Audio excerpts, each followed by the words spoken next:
Question solving tricks গুলোকে তোমাদেরকে মনে করতে হবে নাকি কোশ্চেন মুখস্থ করতে হবে। ঠিক আছে, তো শুরু করা যাক আজকে নিউটনের গতিসূত্র। এখানে আমরা এই কোশ্চেন গুলো সলভ করব। সেটা m2 আছে, আমি m1 কে লাফিয়ে পেরিয়ে চলে এলাম ভাগো। ওকে, সো m1 কে ভাগিয়ে m2 এর কাছে চলে এলাম। ঠিক আছে, m1 কে ভাগিয়ে m2 এর কাছে চলে এলাম, তাহলে আমার ফরম্যাট হবে f by m1 plus m2। এই জায়গায় নতুন জন আসবে, নতুন জন। হ্যালো হ্যালো হ্যালো সকল টপার্স বাংলা স্টুডেন্টকে টপার্স বাংলায় স্বাগত জানাই। আমরা নিউটনস ল শুরু করেছিলাম, তার কোশ্চেন আমরা করব, কিন্তু তার আগে আমরা যে ফর্মুলাগুলো, যেগুলো গভর্নিং ইকুয়েশন, যেগুলো হলে মানে যেই সব হাতিয়ার হলে আমরা কোশ্চেন সলভ করতে পারবো, সেইগুলো নিয়েই কিন্তু চর্চা হচ্ছে। তো কিছু ফর্মুলা লেখানো হয়ে গেছিল, তারপরে কি হচ্ছে, আমরা সাম্যাবস্থা পড়েছিলাম। সেই সাম্যাবস্থাতে আমরা কিভাবে ছবি আঁকি, আর ছবি আঁকার পরে কিভাবে ফর্মুলা অ্যাপ্লাই করি, সেগুলো করেছিলাম। ঠিক এখানে যেটা হবে সেটা কিন্তু সাম্যাবস্থার পরে, যে এবার যে কোনো বস্তুর কিন্তু ত্বরণ হবে, সেই ত্বরণ থাকলে আমরা কিভাবে সমীকরণগুলো ব্যবহার করব এবং কোশ্চেন কিভাবে সলভ করব, সেইগুলো কিন্তু আমরা পরপর করে দেখতে থাকবো। তো বোর্ডে তোমরা দেখতে পাচ্ছ এই ধরনের কোশ্চেন তুমি কিন্তু খুব সহজে করতে পারবে। সেই সহজ ট্রিক্স কিন্তু আজকে আমি তোমাদের বলবো। ওকে, তো সবাই একসাথে, আর নয় ফিজিক্সে হয়, এবার আমরা ফিজিক্সে মারবো বিশাল বড় ছয়। তো সবার এক্সাম শুরু হোক, মানে আর 1 মাস বাকি এক্সামের জন্য। তো তোমরা খুব ভালো করে পড়ো এবং কনসেপ্টকে কি করতে হবে, এইখানে স্টোর করতে হবে। ওকে, কোশ্চেন সলভিং ট্রিক্স গুলোকে তোমাদেরকে মনে করতে হবে নাকি কোশ্চেন মুখস্থ করতে হবে। ঠিক আছে, তো শুরু করা যাক আজকে নিউটনের গতিসূত্র। এখানে আমরা এই কোশ্চেন গুলো সলভ করব। ওকে, সো প্রথম কোশ্চেন যেটা দেওয়া আছে, দেখো প্রথম যে টাইপস, যে ধরনের কোশ্চেন হতে পারে সেটা হচ্ছে এই ধরনের দুটি বস্তু দেওয়া থাকবে, সেই দুটি বস্তুতে কি হচ্ছে, বল প্রয়োগ হচ্ছে। তো বল প্রয়োগের কারণে তার ত্বরণ জিজ্ঞেস করবে এবং এফ এ বি এর দ্বারা বির উপর যে বল প্রয়োগ হচ্ছে সেই বল কত হবে সেটা কিন্তু আমাদেরকে চাইবে। সো এই ধরনের কোশ্চেন আমরা কিভাবে সলভ করব। সো আমরা দেখতে পাচ্ছি যে এই যে বল প্রয়োগ হচ্ছে, সেই বলের কাছে মনে হবে, তুমি ভেবে দেখো, এই যে বল প্রয়োগ হচ্ছে সেই বল দেখবে যে m1 আর m2 দুটোই কিন্তু পরপর করে রাখা আছে।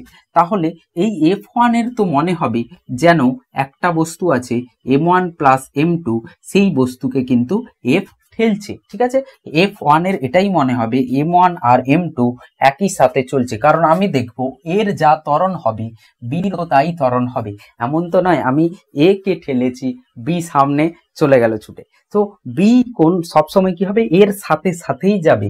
এ যত দূরত্ব যাবে বিও কিন্তু তত দূরত্বই যাবে। তো দুজনের ত্বরণ সমান হবে। তো ত্বরণ যদি সমান হয়, দুটো বস্তুকে আমরা একই বস্তু ধরে নিতে পারি। সো এ ইকুয়ালস টু কি হয়ে যাবে, নেট প্রযুক্ত বল বাই ভর যেটা আছে m1 প্লাস m2। সো আমাদের ত্বরণ যেটা হচ্ছে সেটা কিন্তু এটা হবে। কিন্তু আমরা এই যে এফ এ বিটা সেটা কি করে বের করব। সো দেখো m2 যে চলছে, সেই m2 এর উপরে কিন্তু বল প্রয়োগ হচ্ছে না। আমরা কাকে বল দিচ্ছি, আমরা m1 কে বল প্রয়োগ করছি, কিন্তু m2 চলছে কেন, তার মানে নিশ্চয়ই m2 কে m1 ঠেলছে। তো সেই বলটাই কি হবে, F A B.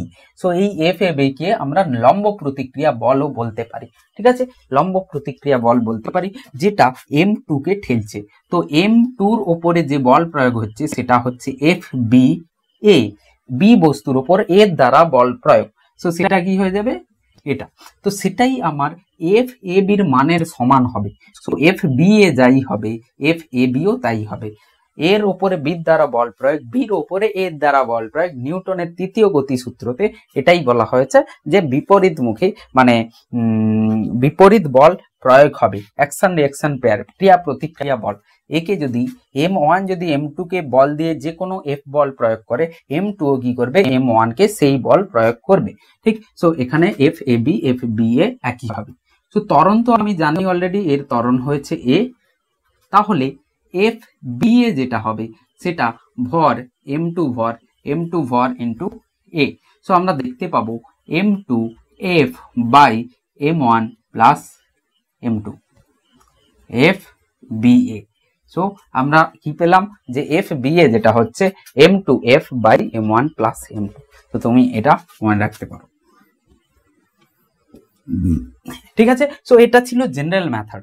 Short trick, যখন তিনটে আসবে তখন আমরা কিভাবে করব? যখন তিনটে আসবে, তো তিনটে আসবে স্যার, ত্বরণ তো আমরা সহজে বের করে নিতে পারবো, কারণ F1 যে বল প্রয়োগ হচ্ছে, F1 যে বল, F বল যে প্রয়োগ হচ্ছে, সেই F মনে করবে তার সামনে একটাই বস্তু আছে যার ভর m1 plus m2 plus m3, তাহলে ত্বরণ হবে স্যার নেট প্রযুক্ত বল by m1 plus m2 plus m3, এটাই কিন্তু ত্বরণ হবে, ওপরটারই মতো একই রকম হবে।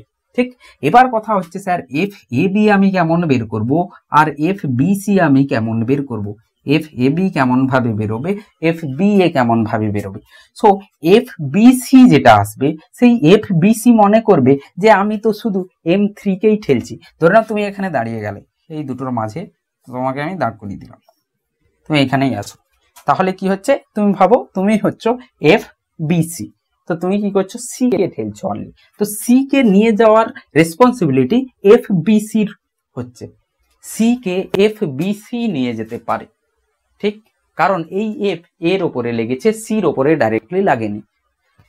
M2 কে এখানে যে বল আছে, সেই বল এফ এ বি, সেই বল M2 কেও ঠেলছে, M3 কেও ঠেলছে। তুমি ভেবে দেখো, তোমার সামনে অনেকে লাইনে দাঁড়িয়ে আছে, ঠিক আছে, তুমি ঠেলছো এই পাশ থেকে, তাহলে তোমার সামনে যে আছে তার উপর তুমি বল প্রয়োগ করেছো, কিন্তু তোমার সামনে যে আছে তার উপরে কিন্তু তুমি বল প্রয়োগ করোনি, কিন্তু তোমার বল প্রয়োগের জন্য সেই মানুষটিও কিন্তু ঠেলে সামনে চলে যাচ্ছে। তো সেটা কেমন করে হচ্ছে, তোমার সামনে যে আছে সে আবার কি করেছে, পরেরটাকে ঠেলেছে।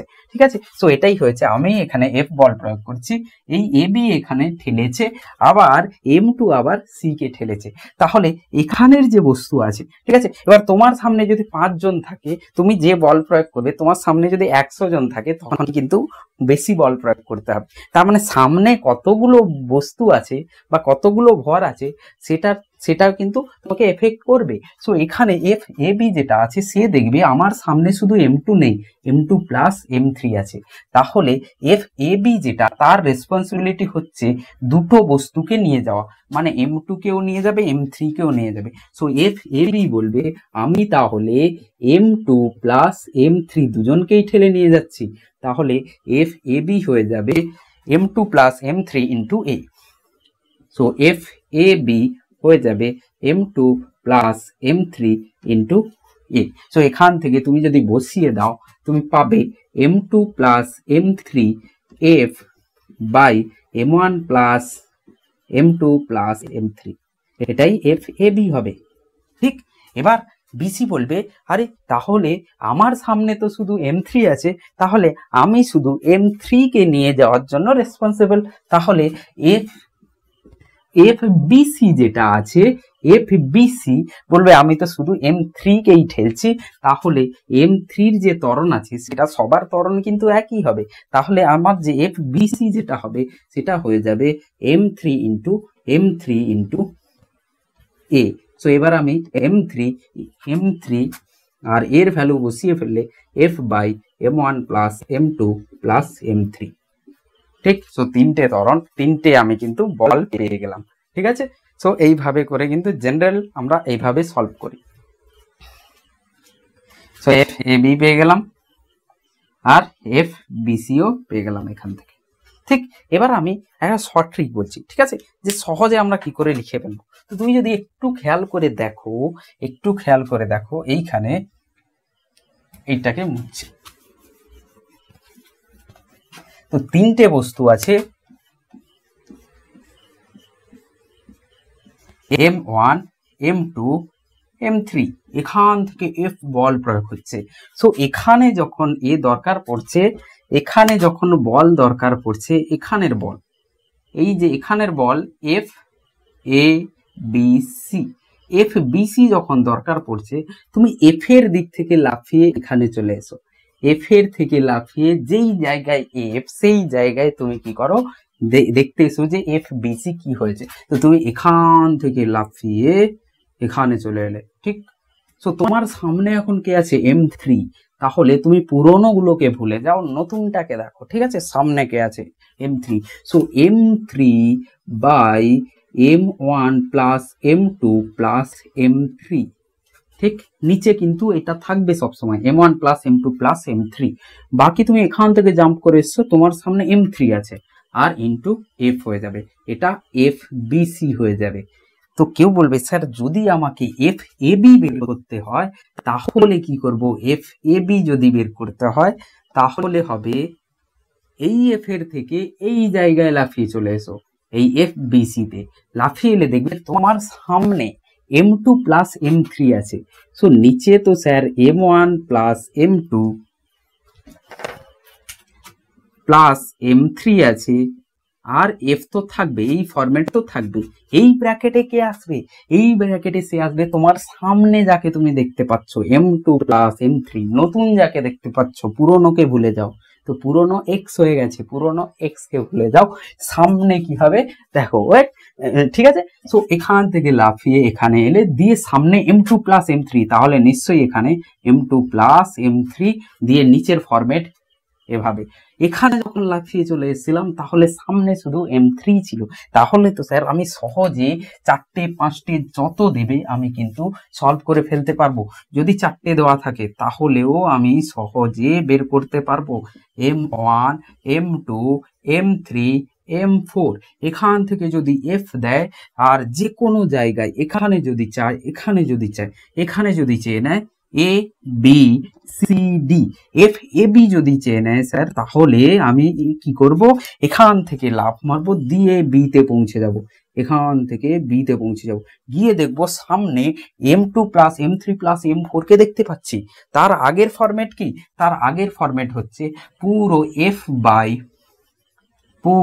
F আর নিচে হবে M1 plus M2 plus M3 plus M4, এই ফরম্যাট। এবার এই ব্র্যাকেটের মধ্যে কারা আসবে? ব্র্যাকেটের মধ্যে কারা আসবে? যারা নতুন। তো এইখান থেকে সামনের দিকে যারা আছে, তো M2 plus M3 plus M4, M2 plus M3 plus M4, তো এটাই আমার FAB হয়ে যাবে। যদি এখানে আসতাম তাহলে এই ফরম্যাটটা একই থাকতো, এই যে ব্লু কালারের মধ্যে যেটা করেছি এই ফরম্যাট একই থাকতো। এখানে নতুন আসতো, পুরনোকে ভুলে যাও, M2 কে পেরিয়ে গেলে ভুলে যাও পুরনো, ঠিক M3 কে পেরিয়ে গেলে M3 কে এখানে যদি চায় তাহলে M3 কে ভুলে যাও, অনলি M4 আসবে। বোঝা গেছে কিভাবে করতে বলছি? তো সিমিলারলি তুমি এই দুটো করে নিতে পারবে।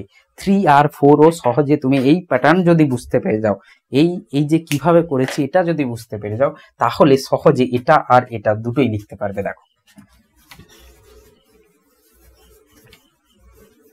খুব কম সময়ে কিন্তু সলভ হবে।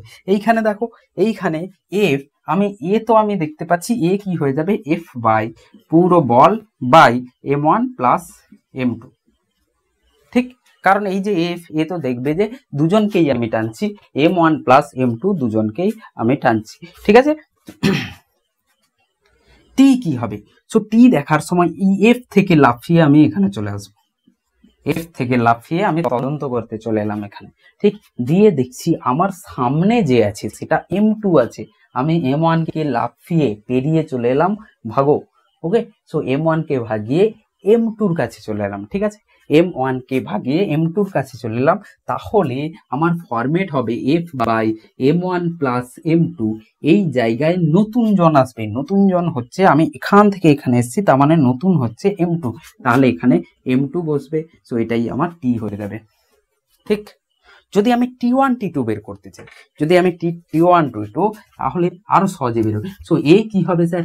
A তো হবে F by M1 plus M2 plus M3, ঠিক, তরন্ত আমার এটা হবে। কিন্তু টান লেখার সময় আমাকে কি করতে হবে?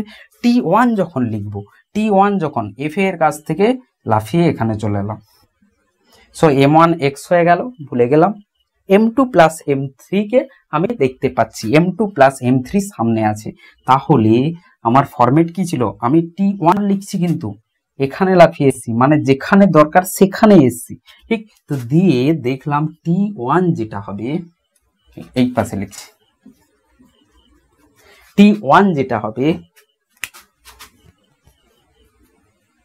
সেই T1 হবে নতুন যেটা, মানে আগে তো ফরম্যাটটা লিখে ফেলি F by M1 plus M2 plus M3, এখানেই সেই নতুন মানুষটি আসবে, ঠিক আছে। তো পুরনো ভুলে গেলাম, নতুন M2 plus M3, so M2 plus M3, তো এটাই হবে T1। T2 যখন হবে, T2 যখন হবে তুমি লাফিয়ে এখান থেকে 1 নম্বরের ওপরে তারপরে 2 নম্বরে চলে এলে, ঠিক আছে, এখান থেকে এখানে। সো নতুন জন হচ্ছে M3, তাহলে ফরম্যাটটা আমার এইটা একই থাকবে, গ্রিন কালারের মধ্যে যেটা সেটা একই থাকবে, শুধু চেঞ্জ হবে এইখানেই পরিবর্তন হচ্ছে, নতুন পুরনো এরকম চলছে, ঠিক। So F by M1 plus M2 plus M3, আর এই ব্র্যাকেটের মধ্যে নতুন মানুষ আসবে M3, সো এখানে M3, সো এটা আমার T2 হয়ে যাবে। যে লজিক বুঝতে পেরেছে সে কোশ্চেন সহজে করতে পারবে।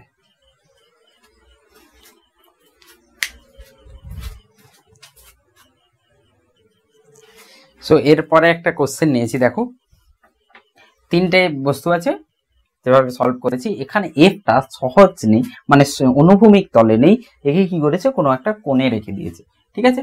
সো কোনো একটা কোণে যদি রেখে দেওয়া হয়, আমি আগেই বলেছিলাম যেদিকের বল সেই বল সেদিকের ত্বরণের জন্য রেসপন্সিবল, যেদিকের ত্বরণ সেদিকেই কি হবে, সেদিকের বল ওই ত্বরণের জন্য রেসপন্সিবল হবে। সো আমার ত্বরণ যদি এই দিকে হয়, এই এফ কিন্তু আমাকে কেউ যদি এখানে ত্বরণ F by M1 plus M2 plus M3 করে তাহলে কিন্তু সেটা ভুল হবে, ঠিক। কারণ এখানের এফটা এই ত্বরণ দিতে পারে না, কারণ এর ত্বরণ যদি এদিকে হয় তাহলে এই এফ এর একটা উপাংশ এফ এক্স উপাংশ, যেটা কি হয়ে যাবে এফ কস থিটা, এই এফ কস থিটাটাই কিন্তু এই দিকে ত্বরণ দেওয়ার জন্য রেসপন্সিবল। তাহলে এখন এফ না হয়ে এফ এক্স আসবে। এবার T1 কি হবে, তাহলে এখান থেকে লাফিয়ে এখানে এসো, ঠিক। তো এখানে দাঁড়িয়েছি, দিয়ে নতুন মানুষ যেটা আছে M1, তাহলে এফ এক্স বাই এখন হবে M1 plus M2 plus M3, আর নতুন যে আছে সেটা হচ্ছে M1। তো আমার যে T1টা হবে এটা। এবার M1 এফ এক্সটা হয়ে যাবে F cos theta by M1 plus M2 plus M3। যদি আমাকে টার্ন T2 বলে তাহলে আমি কি করব, এখান থেকে T2-র কাছে পৌঁছাবো। সো T2-র কাছে পৌঁছে দেখবো M2 আর M1 হচ্ছে সামনে আছে, M3x হয়ে গেছে, ঠিক। সো তাহলে এফ এক্স যেমন আছে সেটা থাকবে, M1 প্লাস M2 প্লাস M3ও থাকবে। এবার আমাদের যেটা নতুন হচ্ছে M1 plus M2। So again আমাদের fx f cos theta by M1 plus M2, so M1 plus M2 f cos theta by M1 plus M2 plus M3, so এখান থেকে তুমি T2 পেয়ে যাবে। আর ত্বরণ আমাদের যেটা হবে সেটা এটা না হয়ে fx by এই fxটাই 3টে বস্তুকে টেনে নিয়ে যাবে M2 plus M3, so f cos theta by M1 plus M2 plus M3, so এটাই আমাদের কিন্তু ত্বরণ হবে। এরপরে তোমরা দেখতে পাচ্ছ বোর্ডে 4টে কোশ্চেন, এই 4টে কোশ্চেন সহজে কিভাবে আমরা করতে পারি। সো প্রথমে তো আমি এর জেনারেল মেথড বলে দিচ্ছি যে এটা আমরা কিভাবে সলভ করি, এই কপি কলের কোশ্চেন আমরা কিভাবে করি, ঠিক। সো কপি কলের কোশ্চেন কিভাবে করা হয়, এই যে বস্তু আছে এই বস্তু কোনো এ ত্বরণ নিয়ে নিচে নামবে, আর M1 কি হবে এ ত্বরণ নিয়ে উপরে উঠবে। সো M1 M2 যতটা নামবে M1 ততটা কিন্তু উপরে উঠবে। তাহলে বলতে পারি M1 আর M2 যেহেতু একটি দড়িতে লাগানো দুটি প্রান্তে, সেই রশ্মি যেহেতু প্রসারণ হচ্ছে না, তাহলে M2 যত নামবে নিচে M1 ততটাই উপরে উঠবে। তার মানে দুজনের ত্বরণ কিন্তু একই হবে, এ আর এ। তো যতক্ষণ একটাই দড়ি থাকবে ততক্ষণ কি হবে, ত্বরণ কিন্তু একই হবে, আর দুই পাশের পুরো দড়িতে টান একই হবে, যদি আমরা দড়ির কোনো ভর না নেই, ঠিক আছে। ভর না নিলে টান একই থাকবে। সো এখানে আমরা কিভাবে সলভ করব, M2 কে যদি দেখি, M2 নিচের দিকে লাগছে M2G, আর উপর দিকে টান T লাগছে, আর ত্বরণ নিচের দিকে হচ্ছে। সো এই বলটা বেশি হচ্ছে, M2G minus T equals to M2A আমরা লিখতে পারি, ঠিক। এবার আমি যদি M1 এর ছবি আঁকি, সো M1 উপর দিকে টান লাগছে আর নিচের দিকে M1G লাগছে, আর ত্বরণ উপর দিকে হচ্ছে, তাহলে T minus M1G equals to M1A।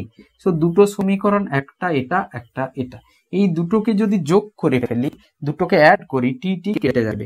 So তুমি পাবে m2g minus m1g plus m2a, আর এটা m1a, তার মানে m2 প্লাস m1a।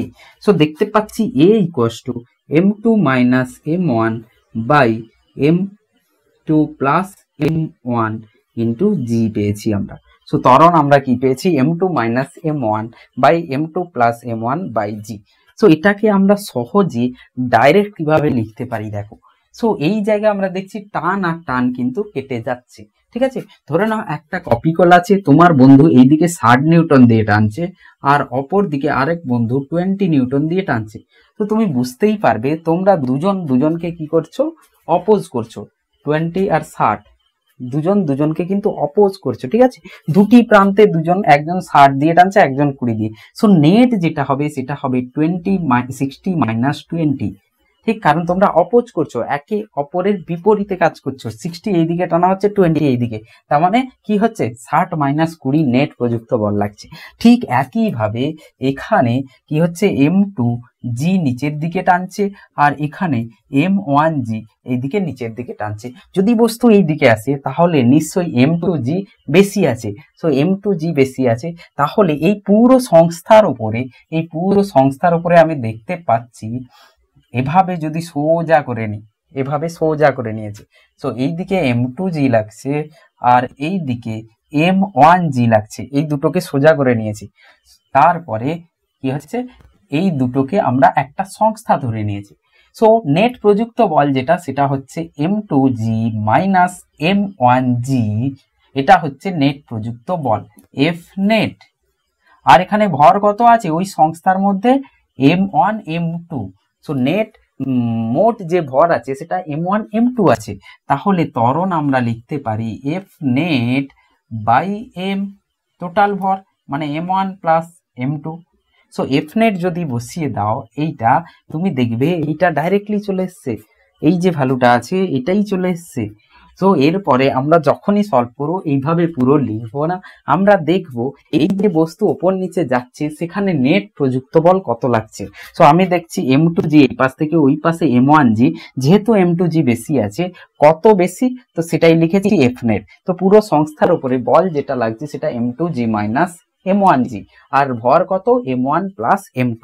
তাহলে যখনই এরকম কোশ্চেন আসবে এভাবে সলভ না করে আমরা কি করতে পারি, আমরা m2g ডিরেক্টলি দেখব যে m2g আর m1g নেট প্রযুক্ত বল লাগছে আর টোটাল ভর সেটাই m1 m2 কে ত্বরণ দিচ্ছে। m1 m2 দুটোকেই কিন্তু টানছে, তাহলে ত্বরণ ডিরেক্টলি এটা হয়ে যাবে, ঠিক। এবার ত্বরণ যদি পেয়ে যাই, যে কোনো একটা বলকে উঠিয়ে আমরা টান বের করতে পারি। সো এইখানে m2g আর উপর দিকে টানটি, আর এখানে এ দিয়ে যাচ্ছে। So m2g minus T equals to m2a। So T equals to m2g minus A. So এখান থেকে এর ভ্যালু পেয়ে গেলে ডাইরেক্ট তুমি এখানে এর ভ্যালু বসিয়ে দাও, দিয়ে টি বের করে নাও। ওকে, সো টি এখানে বসিয়ে দিলে তুমি পাবে, ক্যালকুলেট করলে পাবে m1 m2 m1 plus m2 into জি, এটাই আসে।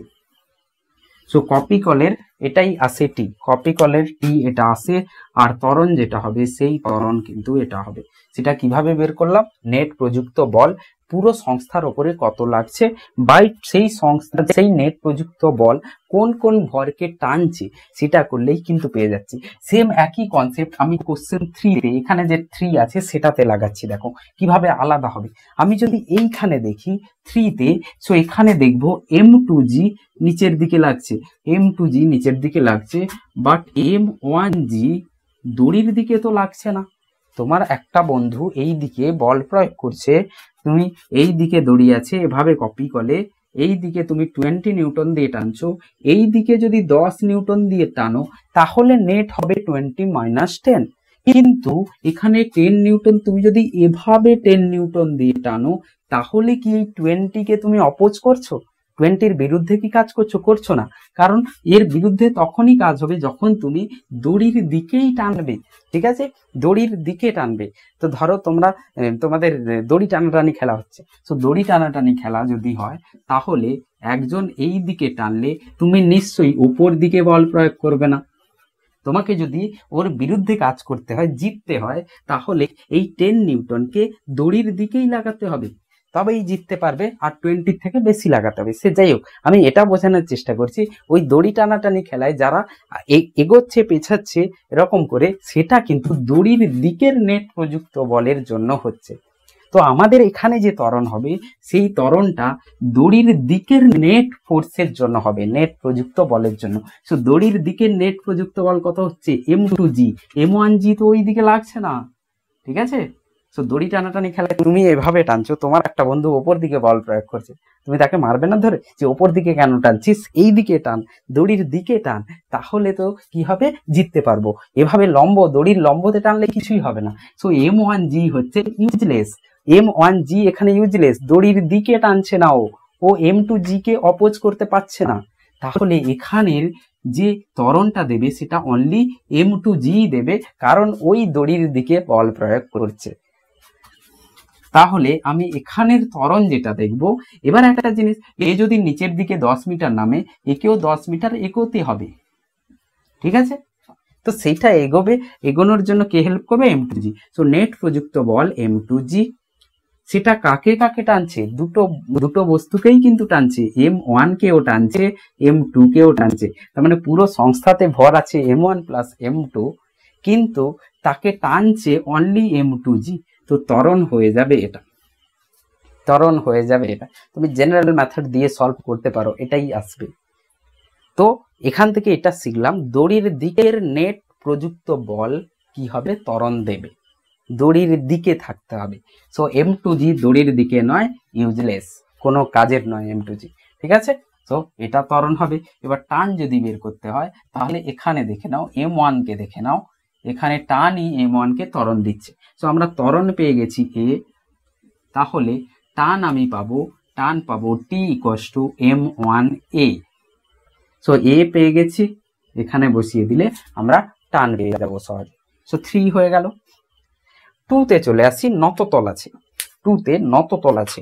সো নততলের কোশ্চেন কিভাবে সলভ করা যায়? নততলে আমাকে আগে তো ছবিটা আঁকি।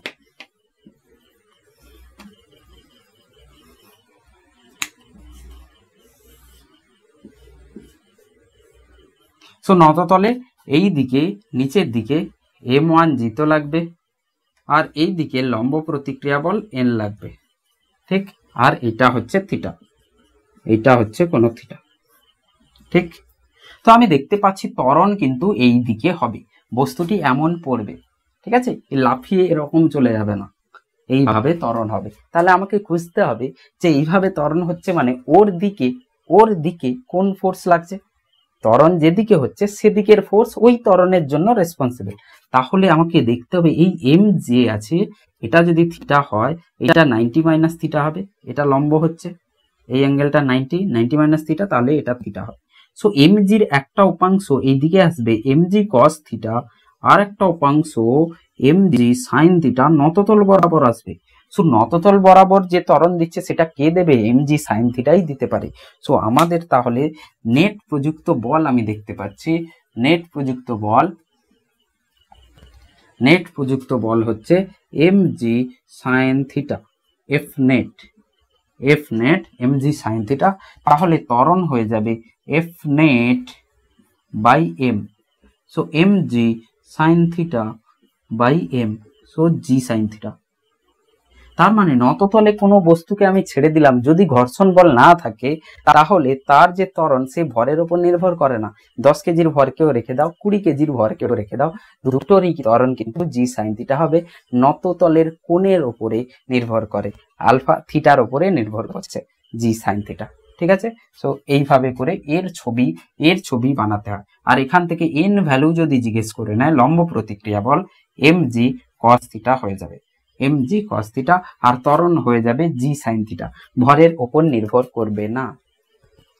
চলো কোশ্চেন 4-এ চলে যাচ্ছি, মানে ফরম্যাট 4 এ কি দেখা যাচ্ছে?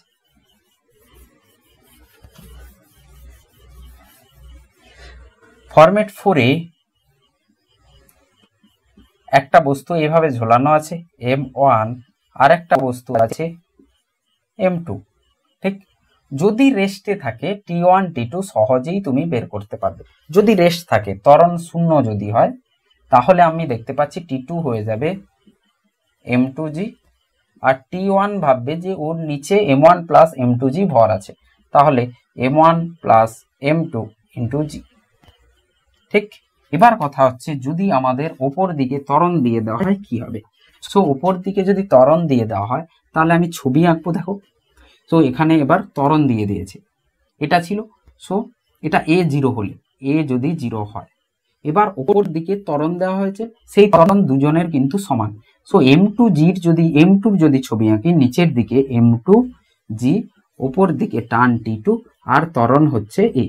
So T2 minus M2G equals to M2A। So T2 হয়ে যাবে M2G প্লাস A।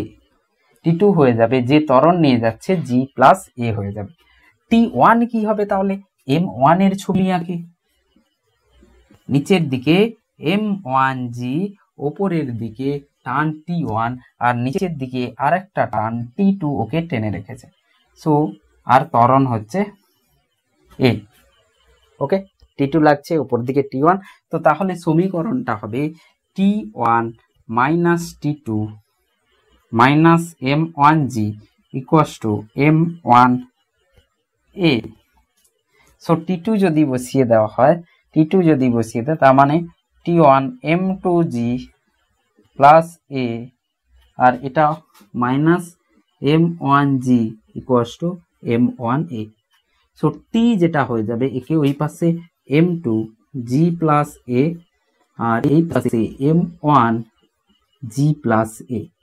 ঠিক, ওই পাশে চলে গেলে কমন হয়ে যাবে, G প্লাস A কে আমি কমন বের করে নিচ্ছি, তাহলে কি হয়ে যাবে M1 plus M2 G plus A। Okay, so একটা জিনিস আমি দেখতে পাচ্ছি স্যার, এখানে আগে G ছিল, সেই G জায়গায় G প্লাস A হয়ে গেছে। এখানে আগে G ছিল, সেই G জায়গায় G প্লাস A হয়ে গেছে। তো যখন উপর দিকে উঠবে না, যখন উপর দিকে উঠবে, তুমি রেস্টেডটাকে মনে করো, যখন ত্বরণ ছিল না তখন M2G হতো। যদি ত্বরণ উপর দিকে হয়, এই G G প্লাস A হয়ে যায়। এই G ড্যাশ আমি লিখছি, G dash G plus A হয়ে যায়, আর G মাইনাস A হয়ে যায় যদি ত্বরণ নিচের দিকে হয়। সো ত্বরণ উপর দিকে হলে A, উপর দিকে হলে এটা, A নিচের দিকে হলে এটা, তার মানে পুরো সিস্টেমটাকে উপর দিকে নিয়ে যাচ্ছে। তাহলে জির জায়গায় G প্লাস A বসিয়ে দেবো। তার মানে ডাইরেক্ট এর পরে আমরা এভাবে সলভ করব না। কোনো বস্তু যদি এই দিকে A ত্বরণ নিয়ে যায়, তাহলে T2 যেটা হবে সেটা হবে, আগে M2G হতো, এখন M2G প্লাস A হবে। আর T1 হতো M1 প্লাস M2G হতো, এখন G প্লাস A হবে। তার মানে যদি নিচের দিকে নামতো তাহলে মাইনাসের সাথে লিখতাম G মাইনাস A। ঠিক আছে, তো একটা জিনিস বুঝতে পারলাম, যা যা কোশ্চেন সলভ করেছি, যা যা সিস্টেম সলভ করেছি, সেগুলোকে আমি যদি কোনো লিফটে নিয়ে গিয়ে সলভ করি, সেই লিফট যদি ওপর দিকে ওঠে, যেখানে যেখানে G এসছিল সেই Gর জায়গায় G প্লাস A করব। যদি লিফট নিচের দিকে নামে ত্বরণ নিয়ে, তাহলে Gর জায়গায় G মাইনাস A করব। সো পুরো যা যা যেভাবে সলভ করেছি, যা ভ্যালু এসছে সেই ভ্যালুতে আমরা Gতে G প্লাস A, না হলে G মাইনাস A। তাহলে স্যার আমরা কি এটা করতে পারি, কোনো কপি কলকে নিয়ে আমি উঠে গেছি, একটা কপি কল আছে, একটা কপি কল আছে, সেই কপি কলে M1 আর M2 আছে, এই পুরো সেটআপকে নিয়ে আমি লিফটে উঠে গেছি। এই পুরো সেটআপকে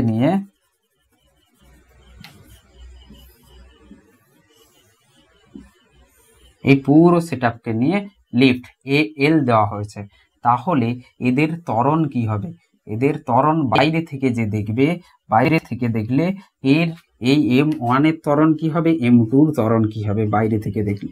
সো আগে আমরা যেভাবে সলভ করেছি, দুজনের ত্বরণ সেম হতো, সেই ত্বরণ হয়েছিল M2G M1 by M1 plus M2 জি। এখন কি হবে, এ এল যেহেতু এসছে, জির জায়গায় জি প্লাস এ এল বসে যাবে। সো ত্বরণ এটা হবে, টান আগে ছিল 2m1 m2 m1 plus m2 জি, সেই জির জায়গায় এ প্লাস এল। যদি ওপরের দিকে ওঠে এটা হয়ে যাবে, যদি নিচের দিকে নামতো তাহলে নিচের দিকে হতো। তাহলে স্যার এই কোশ্চেনেও কি একই হবে, কোনো নততল বরাবর একটি বস্তুকে আমি রেখে দিয়েছি, ঠিক লিফটের ওপরে আমি রেখে দিয়েছি, নততল লিফটের ওপরে রেখে দেওয়া হয়েছে। তো ত্বরণ আগে হতো জি সাইন থিটা, এখন লিফট যদি ওপর দিকে এ এল নিয়ে যায়, সেই জির জায়গায় এখন ত্বরণ হয়ে যাবে জি প্লাস এ এল সাইন থিটা। বাস, যেখানে যেখানে জি দেখবো সেখানে প্লাস এ এল না হলে মাইনাস এ এল বসাবো। প্লাস তখনই হবে ওপর দিকে ত্বরণ হলে, মাইনাস তখন হবে নিচের দিকে ত্বরণ হলে। তো এইভাবে করে কিন্তু কোশ্চেন সলভ করতে হবে। তো এরপরে আরো কতগুলো ফরম্যাট আছে সেগুলো নিয়ে আসবো, আজকে এই পর্যন্ত।